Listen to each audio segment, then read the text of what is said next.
2024-25ನೇ ಶೈಕ್ಷಣಿಕ ವರ್ಷದಲ್ಲಿ ಪ್ರಥಮ ವರ್ಷದ ಪದವಿ ತರಗತಿಗಳಿಗೆ ಈಗಾಗಲೇ ಆಫ್ಲೈನ್ನಲ್ಲಿ ಪ್ರವೇಶ ಪಡೆದು ಪ್ರವೇಶ ಶುಲ್ಕ ಪಾವತಿಸಿರುವ ವಿದ್ಯಾರ್ಥಿಗಳು ಕರ್ನಾಟಕ ಸರ್ಕಾರದ UUCMS ಅಂದರೆ unified university college management systems ಕನ್ನಡದಲ್ಲಿ ಸಮಗ್ರ ವಿಶ್ವವಿದ್ಯಾಲಯ ಮತ್ತು ಕಾಲೇಜು ನಿರ್ವಹಣಾ ವ್ಯವಸ್ಥೆ ಪೋರ್ಟಲ್ ಅಥವಾ ವೆಬ್ಸೈಟ್ನಲ್ಲಿ ತಮ್ಮ ದಾಖಲಾತಿಗಳನ್ನು ಅಂದರೆ Aadhaar card, email ID, mobile number, ದ್ವಿತೀಯ PUC ಮಾರ್ಕ್ಸ್ ಕಾರ್ಡು, 10ನೇ ತರಗತಿ ಮಾರ್ಕ್ಸ್ ಕಾರ್ಡು, ಕ್ಯಾಸ್ಟ್ ಮತ್ತು ಇನ್ಕಮ್ ಸರ್ಟಿಫಿಕೇಟ್ಗಳನ್ನು ಸ್ಕ್ಯಾನ್ ಮಾಡಿ ಅಪ್ಲೋಡ್ ಮಾಡಿದ ನಂತರ ಸ್ಟೂಡೆಂಟ್ ಲಾಗಿನ್ ID ಮತ್ತು ಪಾಸ್ವರ್ಡನ್ನು UUCMS ಪೋರ್ಟಲ್ನಿಂದ ನಿಮ್ಮ ಮೊಬೈಲ್ ಸಂಖ್ಯೆ ಮತ್ತು ಇಮೇಲ್ IDಗೆ ಕಳಿಸಿಕೊಡಲಾಗುತ್ತದೆ. ಲಾಗಿನ್ IDಯು 10 ಅಂಕೆಗಳನ್ನು ಒಳಗೊಂಡಿರುತ್ತದೆ. ಆ ಅಂಕೆಯು 24ರಿಂದ ಆರಂಭವಾಗುತ್ತದೆ. ಉದಾಹರಣೆಗೆ 24-00020719. ಸೊ ಈ ರೀತಿ ಇರ್ತದೆ. ಮತ್ತು ಇದ್ರ ಜೊತೆಗೆ ಪಾಸ್ವರ್ಡ್ ಅನ್ನು ಸಹ ಕಳಿಸಿರುತ್ತಾರೆ. ಅಂದ್ರೆ ಸ್ಟೂಡೆಂಟ್ ಲಾಗಿನ್ ID ಮತ್ತು ಪಾಸ್ವರ್ಡ್ ಅನ್ನ ನಿಮ್ಮ ಮೊಬೈಲ್ ಸಂಖ್ಯೆಗೆ UUCMS ವೆಬ್ಸೈಟ್ ನಿಂದ ಕಳಿಸಲಾಗುತ್ತದೆ. ಈ ಲಾಗಿನ್ ID ಮತ್ತು ಪಾಸ್ವರ್ಡ್ ಅನ್ನ ಬಳಸಿಕೊಂಡು ದಾಖಲಾಗಿರುವ ಪದವಿ ವಿಷಯ, ಉದಾಹರಣೆಗೆ BA, BCom, BBA, BSc ಇತರೆ ಕೋರ್ಸ್ಗಳನ್ನು ಆಯ್ಕೆ ಮಾಡಿಕೊಳ್ಳಬೇಕು. ನಂತರ ಬೆಂಗಳೂರು ವಿಶ್ವವಿದ್ಯಾನಿಲಯದ ಸರ್ಕಾರಿ ಪ್ರಥಮ ದರ್ಜೆ ಕಾಲೇಜು ವಿಜಯನಗರ, ಬೆಂಗಳೂರು ಇದನ್ನು ಆಯ್ಕೆ ಮಾಡಿಕೊಳ್ಳಬೇಕು. ನಂತರ ಪದವಿ ವರ್ಷ, ಐಚ್ಛಿಕ ವಿಷಯ, ಭಾಷಾ ವಿಷಯ ಆಯ್ಕೆ ಮಾಡಿಕೊಂಡು ಪ್ರಿಯಾರಿಟಿಯನ್ನ ಕ್ಲಿಕ್ ಮಾಡುವ ಮೂಲಕ ಪೂರ್ಣಗೊಳಿಸಬೇಕಾಗುತ್ತದೆ. ಅದಾದ ನಂತರ ನೀವು ಆಯ್ಕೆ ಮಾಡಿದ ವಿಷಯವನ್ನು ಕಾಲೇಜಿನ ಅಡ್ಮಿನ್ ಪೋರ್ಟಲ್ನಲ್ಲಿ ಕಾಲೇಜು ವತಿಯಿಂದ ಸ್ಟೂಡೆಂಟ್ ಇನ್ವೈಟ್ ಮಾಡಿ ದಾಖಲೆಗಳನ್ನು ಪರಿಶೀಲಿಸಿ ಪ್ರವೇಶ ಶುಲ್ಕ ಪಾವತಿಸಿದ ರಸೀದಿಯನ್ನು ಅಪ್ಲೋಡ್ ಮಾಡಲು ದಿನಾಂಕವನ್ನು ನಿಗದಿಪಡಿಸಿಕೊಡುತ್ತಾರೆ. ಕಾಲೇಜಿನವರು ನಿಗದಿಪಡಿಸಿದ ದಿನಾಂಕದೊಳಗೆ ನೀವು ಮತ್ತೊಮ್ಮೆ UUCMS ಪೋರ್ಟಲ್ಗೆ ನಿಮ್ಮ ಲಾಗಿನ್ ID ಮತ್ತು ಪಾಸ್ವರ್ಡ್ ಅನ್ನು ಬಳಸಿಕೊಂಡು ಲಾಗಿನ್ ID ರಸೀದಿಯನ್ನು ಆಫ್ಲೈನ್ ಅನ್ನು ಸೆಲೆಕ್ಟ್ ಮಾಡಿಕೊಂಡು ಅಪ್ಲೋಡ್ ಮಾಡುವ ಮೂಲಕ ಪ್ರಕ್ರಿಯೆಯನ್ನು ಪೂರ್ಣಗೊಳಿಸಬೇಕಾಗಿರುತ್ತದೆ. ಸೊ ಮೊದಲಿಗೆ ಗೂಗಲ್ ಕ್ರೋಮು ಅಥವಾ ಯಾವ್ದಾದ್ರು ಒಂದು ಬ್ರೌಸರ್ ನ ಓಪನ್ ಮಾಡಿದ ನಂತರ UUCMS ಅಂತ ಟೈಪ್ ಮಾಡಿ ಸರ್ಚ್ ಕೊಟ್ರೆ ಸ್ಟಾರ್ಟಿಂಗ್ ನಲ್ಲಿ ಈ ರೀತಿ ಬರ್ತದೆ. UUCMS unified university college management systems ಅಂತ ಬರ್ತದೆ. ಸೊ ಈ ಲಿಂಕ್ ನ ಮೇಲೆ ನೀವು ಕ್ಲಿಕ್ ಮಾಡಿದಾಗ ಆ ವೆಬ್ಸೈಟ್ ನ ಹೋಮ್ ಪೇಜ್ ಓಪನ್ ಆಗುತ್ತೆ. ಸೊ ಈ ರೀತಿ ಓಪನ್ ಆದ ನಂತರ ಇಲ್ಲಿ state admin, university, college, student, KSYU ಈ ರೀತಿ ಆಪ್ಷನ್ಸ್ ಇರ್ತದೆ. ಇದರಲ್ಲಿ ನೀವೇನ್ ಮಾಡ್ಬೇಕು, ಸ್ಟೂಡೆಂಟ್ ಅನ್ನುವಂಥದ್ದನ್ನ ಸೆಲೆಕ್ಟ್ ಮಾಡ್ಕೋಬೇಕು. ಕಾಲೇಜು, ಯೂನಿವರ್ಸಿಟಿ ಅಡ್ಮಿನ್ ಅನ್ನು ಸೆಲೆಕ್ಟ್ ಮಾಡ್ಕೋಬಾರ್ದು. ಸ್ಟೂಡೆಂಟ್ ಆಗಿದ್ರೆ ನೀವು ಸ್ಟೂಡೆಂಟ್ ನ ಸೆಲೆಕ್ಟ್ ಮಾಡ್ಕೋಬೇಕು. ಸ್ಟೂಡೆಂಟ್ ನ ಸೆಲೆಕ್ಟ್ ಮಾಡ್ಕೊಂಡ ನಂತರ ನಿಮ್ಮ ಯೂಸರ್ ನೇಮು ಮತ್ತೆ ಪಾಸ್ವರ್ಡ್ ಅನ್ನ ನೀವು ಎಂಟರ್ ಮಾಡಬೇಕು. ಈಗ ಮೊದಲೇ ಹೇಳಿದೀವಲ್ವಾ, 10 ಡಿಜಿಟ್ ನಿಮಗೆ ಯೂಸರ್ ID ಮತ್ತು ಪಾಸ್ವರ್ಡ್ ನ UUCMS ಇಂದ ಕಳಿಸಿರ್ತಾರೆ ಅಂತ ಹೇಳಿತಲ್ಲ, ಆ ಸಂಖ್ಯೆ 24ರಿಂದ ಪ್ರಾರಂಭ ಆಗುತ್ತೆ ಅಂತಾನು ಹೇಳೈತೆ. ಸೊ ಆ ಒಂದು ನಂಬರ್ ಅನ್ನ ನೀವೇನ್ ಮಾಡಬೇಕು, ಎಂಟ್ರಿ ಮಾಡಿ, ಪಾಸ್ವರ್ಡ್ ನ ಎಂಟ್ರಿ ಮಾಡಿ, ಇಲ್ಲಿ ಕೆಳಗಡೆ ಕ್ಯಾಪ್ಚಕ್ ಅಂತ ಒಂದಿರ್ತದೆ, ಅದಷ್ಟನ್ನು ಎಂಟ್ರಿ ಮಾಡಿ ಲಾಗಿನ್ ಕೊಟ್ರೆ ಪೋರ್ಟಲ್ಗೆ ನೀವು ಲಾಗಿನ್ ಆಗ್ಬೋದು. ಸೊ ಅಂದ್ರೆ ಫಸ್ಟ್ ಇಲ್ಲಿ ಏನ್ ಮಾಡ್ಬೇಕು, ಯೂಸರ್ ನೇಮ್ ಅಂತ ಇರೋ ಕಡೆ ನಿಮಗೆ ಒಂದು ಲಾಗಿನ್ ID ಕಳಿಸಿರ್ತಾರಲ್ವಾ UUCMS ಇಂದ, ಆ ಲಾಗಿನ್ ID ಅನ್ನ ಎಂಟ್ರಿ ಮಾಡಬೇಕು. ಸೊ ಈಗ ಫಾರ್ ಎಕ್ಸಾಂಪಲ್ ಒಂದು ಐಡಿಯನ್ನ ನಾನು ಎಂಟ್ರಿ ಮಾಡ್ತೀನಿ, ನೋಡ್ಕೊಳ್ಳಿ. 2400020719. ಓಕೆ. ಸೊ ನಿಮ್ಗೂ ಸಹ ಈ ರೀತಿಯಾದಂತ ಒಂದು ನಂಬರ್ನ ಕಳಿಸಿರ್ತಾರೆ. ಇದು ಪ್ರತಿಯೊಬ್ಬರಿಗೂ ಬೇರೆ ಬೇರೆ ಆಗಿರ್ತದೆ. ಸೊ ಆ ನಂಬರ್ನ ಯೂಸ್ ಮಾಡಿ ನೀವೇನ್ ಮಾಡಬೇಕು, ಯೂಸರ್ ನೇಮ್ ಅಂತ ಇರೋ ಕಡೆ ಆ ನಂಬರ್ನ ನೀವು ಎಂಟ್ರಿ ಮಾಡಬೇಕು. ಪಾಸ್ವರ್ಡ್ ನಿಮ್ಗೆ ಏನ್ ಕಳಿಸಿರ್ತಾರೋ ಆ ಪಾಸ್ವರ್ಡ್ ಅನ್ನ ನೀವು ಎಂಟ್ರಿ ಮಾಡಬೇಕಾಗುತ್ತೆ. ಲಾಗಿನ್ ID ಮತ್ತು ಪಾಸ್ವರ್ಡ್ ಅನ್ನ ಎಂಟ್ರಿ ಮಾಡಾದ ನಂತರ ಈ ಕೆಳಗಡೆ ಇರ್ತಕ್ಕಂಥ ಕ್ಯಾಪ್ಚಕ್ ಅನ್ನ ಈ ಒಂದು ಬಾಕ್ಸ್ ನಲ್ಲಿ ಎಂಟ್ರಿ ಮಾಡಿ. ಸೊ ಇಷ್ಟು ಎಂಟ್ರಿ ಮಾಡಿ ಲಾಗಿನ್ ಕೊಟ್ರೆ ಏನಾಗುತ್ತೆ, UUCMS ಪೋರ್ಟಲ್ಗೆ ನೀವು ಲಾಗಿನ್ ಆದಂಗೆ ಆಗುತ್ತೆ. ನಿಮ್ಮದೇ ಓನ್ ಕಂಪ್ಯೂಟರು ಅಥವಾ ಮೊಬೈಲ್ ಏನಾರು ಆಗಿದ್ರೆ ಈ ಯೂಸರ್ ನೇಮು ಮತ್ತೆ ಪಾಸ್ವರ್ಡ್ ಅನ್ನ ಸೇವ್ ಅಂತ ಮಾಡ್ಕೊಳ್ರಿ. ಅದು ನೆಕ್ಸ್ಟ್ ಟೈಮು ನೀವು ಲಾಗಿನ್ ಆಗೋದಕ್ಕೆ ಈಸಿಯಾಗಿ ಲಾಗಿನ್ ಆಗ್ಬೋದು. ನೀವೇನಾದ್ರೂ ನಿಮ್ದು ಸ್ವಂತ ಮೊಬೈಲ್ ಅಲ್ಲ, ಸ್ವಂತ ಕಂಪ್ಯೂಟರ್ ಅಲ್ಲ ಅಂತಂದ್ರೆ ಇದನ್ನ ಸೇವ್ ಮಾಡಬೇಡ್ರಿ, ನೆವರ್ ಅಂತ ಕೊಟ್ಟು ಇದನ್ನ ಎರೇಸ್ ಮಾಡ್ರಿ, ನೆವರ್ ಅಂತ ಕೊಟ್ಟು ಇದನ್ನ ರಿಮೂವ್ ಮಾಡ್ತಾ ಇದೀನಿ. ಸೊ ಲಾಗಿನ್ ಆದ ನಂತರ ಏನಾಗುತ್ತೆ, ನಿಮ್ಮ ಹೆಸರು ಇಲ್ಲಿ ರೈಟ್ ಸೈಡ್ ಕಾರ್ನರ್ ಅಲ್ಲಿ ಬರ್ತದೆ, ಅದನ್ನ ನೋಡಿ ನೀವು ವೆರಿಫೈ ಮಾಡ್ಕೋಬಹುದು. ಇದಾದ ನಂತರ ಕ್ರಿಯೇಟ್ ಅಥವಾ ವ್ಯೂ ಅಪ್ಲಿಕೇಶನ್ ಅಂತ ಇದೆಯಲ್ಲ, ಅಲ್ಲಿ ನೀವೇನ್ ಮಾಡ್ಬೇಕು, ಕ್ಲಿಕ್ ಮಾಡಬೇಕು. ಸೊ ಕ್ಲಿಕ್ ಆದ ನಂತರ ನಿಮಗೆ ಇನ್ನೊಂದು ಪೇಜ್ ಓಪನ್ ಆಗುತ್ತೆ. ಅಲ್ಲಿ create application, view existing application, student corner, view program wise admission date, ಈ ರೀತಿ ಇರ್ತದೆ. ಅದರಲ್ಲಿ ನೀವು ಯಾವ್ದನ್ನ ಸೆಲೆಕ್ಟ್ ಮಾಡ್ಕೋಬೇಕಪ್ಪ ಅಂದ್ರೆ ಕ್ರಿಯೇಟ್ ಅಪ್ಲಿಕೇಶನ್ ಅನ್ನೋದನ್ನ ಸೆಲೆಕ್ಟ್ ಮಾಡ್ಕೋಬೇಕು. ಸೊ ಕ್ರಿಯೇಟ್ ಅಪ್ಲಿಕೇಶನ್ ನ ಸೆಲೆಕ್ಟ್ ಮಾಡ್ಕೊಂಡಾದ್ಮೇಲೆ ಇನ್ನೊಂದು ಪೇಜ್ ಓಪನ್ ಆಗುತ್ತೆ. ಸೊ ಅಲ್ಲೇನಾಗುತ್ತೆ, ಇಯರ್ 24-25. ಸೊ ನೀವು ಅಡ್ಮಿಷನ್ ಆಗ್ತಾ ಇರೋದು 24-25 ಆಗಿರೋದ್ರಿಂದ ಸೊ ಆ ಇಯರ್ ಆಲ್ರೆಡಿ ಆಟೋಮೆಟಿಕ್ ಆಗಿ ಇಲ್ಲಿ ಬರ್ತದೆ. ನೆಕ್ಸ್ಟ್ ಪ್ರೋಗ್ರಾಮ್ ಲೆವೆಲ್ ಅಂತ ಇರೋ ಕಡೆ UG ಅಂದ್ರೆ ಅಂಡರ್ ಗ್ರಾಜುಯೇಷನ್ ಅನ್ನ ನೀವು ಸೆಲೆಕ್ಟ್ ಮಾಡಬೇಕು. ಸೊ ಯೂನಿವರ್ಸಿಟಿ ಅಂತ ಇರೋ ಕಡೆ ನೀವು ಯಾವ ಯೂನಿವರ್ಸಿಟಿ ಇರ್ತಾರೋ ಆ ಯೂನಿವರ್ಸಿಟಿನ ಸೆಲೆಕ್ಟ್ ಮಾಡ್ಕೋಬೇಕು. ಫಾರ್ ಎಕ್ಸಾಂಪಲ್ ಕರ್ನಾಟಕದಲ್ಲಿ ಮೈಸೂರು ಯೂನಿವರ್ಸಿಟಿ, ಬೆಂಗಳೂರು ಯೂನಿವರ್ಸಿಟಿ 3 ಇದಾವೆ, ದಾವಣಗೆರೆ ಯೂನಿವರ್ಸಿಟಿ, ಶಿವಮೊಗ್ಗ ಯೂನಿವರ್ಸಿಟಿ, ಈ ರೀತಿ ಬೇರೆ ಬೇರೆ ಯೂನಿವರ್ಸಿಟಿ ಇದಾವೆ. ನೀವು ನಿಮ್ಮ ಕಾಲೇಜು ಯಾವ ಯೂನಿವರ್ಸಿಟಿ ವ್ಯಾಪ್ತಿಗೆ ಬರ್ತದೋ ಆ ಯೂನಿವರ್ಸಿಟಿನ ನೀವು ಇಲ್ಲಿ ಸೆಲೆಕ್ಟ್ ಮಾಡ್ಕೋಬೇಕು. ಸೊ ಇಷ್ಟು ಯೂನಿವರ್ಸಿಟಿಗಳಿದಾವೆ, ಇಷ್ಟರಲ್ಲಿ ನಿಮ್ಮ ಕಾಲೇಜು ಯಾವ ಯೂನಿವರ್ಸಿಟಿ ವ್ಯಾಪ್ತಿಗೆ ಬರ್ತದೆ ಅದನ್ನ ಸೆಲೆಕ್ಟ್ ಮಾಡ್ಕೋಬೇಕು. ಸೊ ನಮ್ದು ಬೆಂಗಳೂರು ಯೂನಿವರ್ಸಿಟಿಗೆ ಬರೋದ್ರಿಂದ ಬೆಂಗಳೂರು ಯೂನಿವರ್ಸಿಟಿಯನ್ನ ಸೆಲೆಕ್ಟ್ ಮಾಡ್ಕೋತಾ ಇದ್ದೀನಿ. ಸೊ ಇದಾದ ನಂತರ ಪ್ರೋಗ್ರಾಮ್ ನೇಮ್ ಅನ್ನುವಂತ ಇದು ಬರ್ತದೆ. ಅಲ್ಲಿ BA BCom ಎಷ್ಟೆಷ್ಟು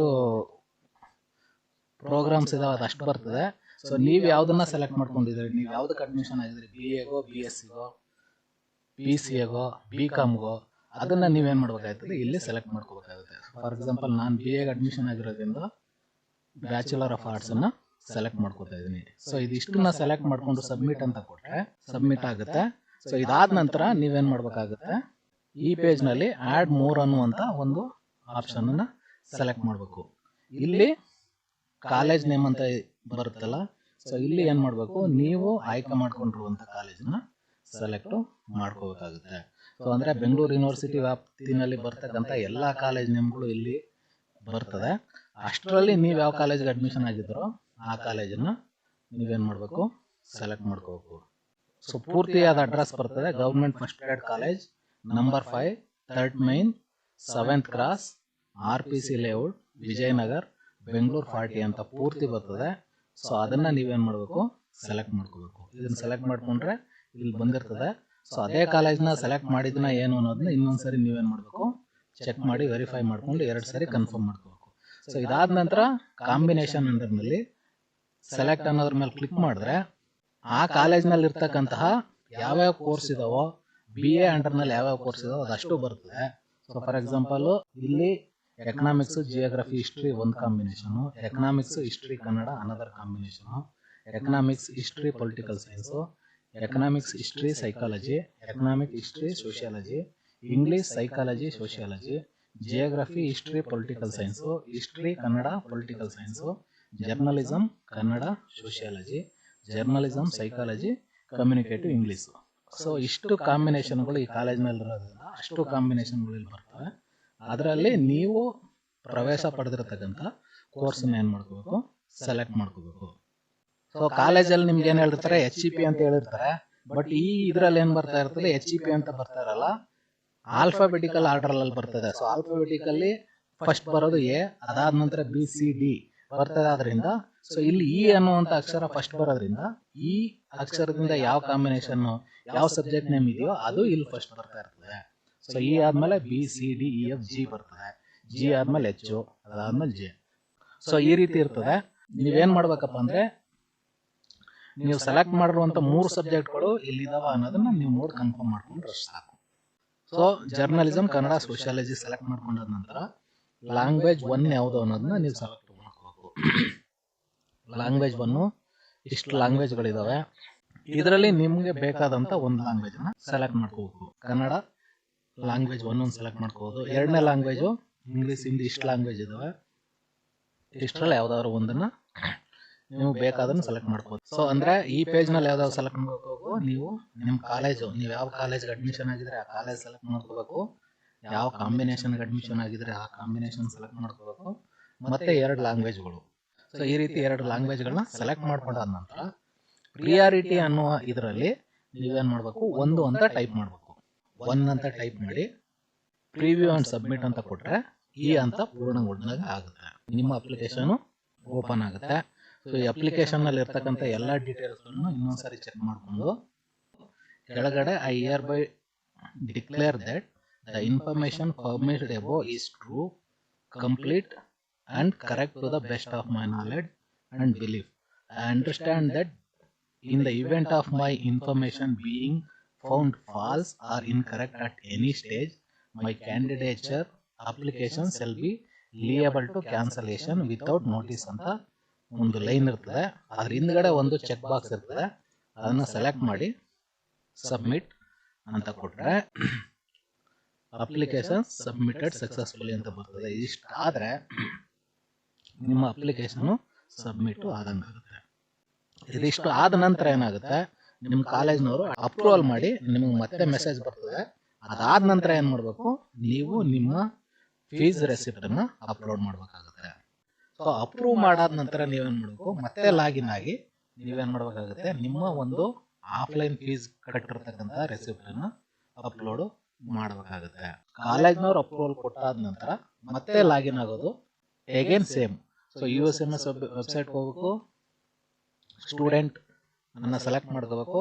ಇದಾದ ನಂತರ ಯೂಸರ್ ನೇಮ್ ಅಂತ ಇರೋ ಕಡೆ ನಿಮ್ಗೆ ಕೊಟ್ಟಿರ್ತಕ್ಕಂಥ 10 ಡಿಜಿಟ್ ID ನ ಎಂಟ್ರಿ ಮಾಡಬೇಕು, ಕ್ಯಾಪ್ಚಕ್ ನ ಎಂಟ್ರಿ ಮಾಡಬೇಕು.